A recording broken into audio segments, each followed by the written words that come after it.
قربانی کا بڑا ثواب ہے۔ رسول اکرم صلی اللہ علیہ وآلہ وسلم نے فرمایا، قربانی کے دنوں میں قربانی سے زیادہ کوئی چیز اللہ تعالیٰ کو پسند نہیں۔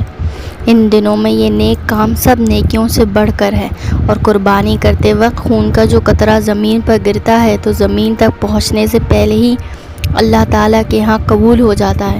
لہٰذا خوب خوشی سے اور خوب دل کھول کر قربانی کیا کرو۔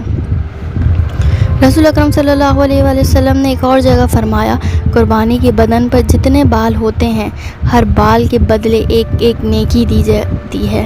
سبحان اللہ! اس سے بڑھ کر اور کیا ثواب ہوگا کہ ایک قربانی کرنے سے ہزاروں لاکھوں نیکیاں مل جاتی ہیں۔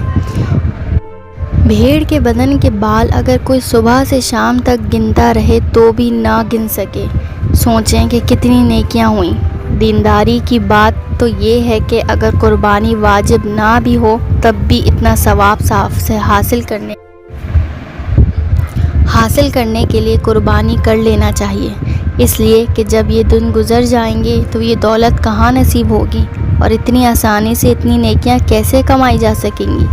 اور اگر اللہ تعالیٰ نے مالدار اور امیر بنایا ہو تو مناسب ہے کہ جب اپنی طرف سے قربانی کریں تو جو رشتہ دار فوت ہو گئے ہیں جیسے ماں، باپ وغیرہ، ان کی طرف سے بھی قربانی کر دیں تاکہ ان کی روح کو بھی اتنا زیادہ ثواب پہنچ جائے۔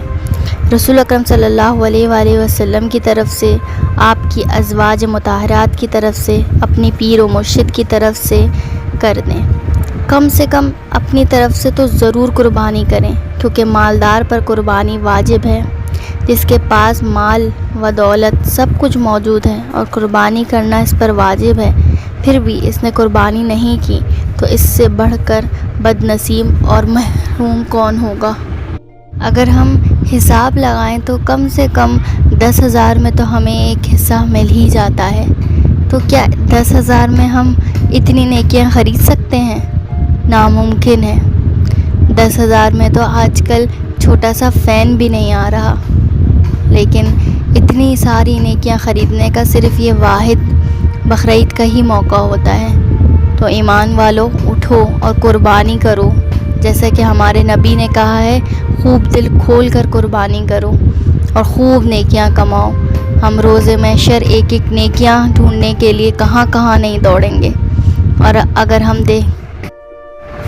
اس لیے ابھی موقع ہے تو اس موقع کا فائدہ اٹھاؤ اور نیکیاں کرتے جاؤ۔ اللہ تعالیٰ سب کی قربانیاں اپنے بارگاہ میں قبول فرمائے، آمین یا رب العالمین۔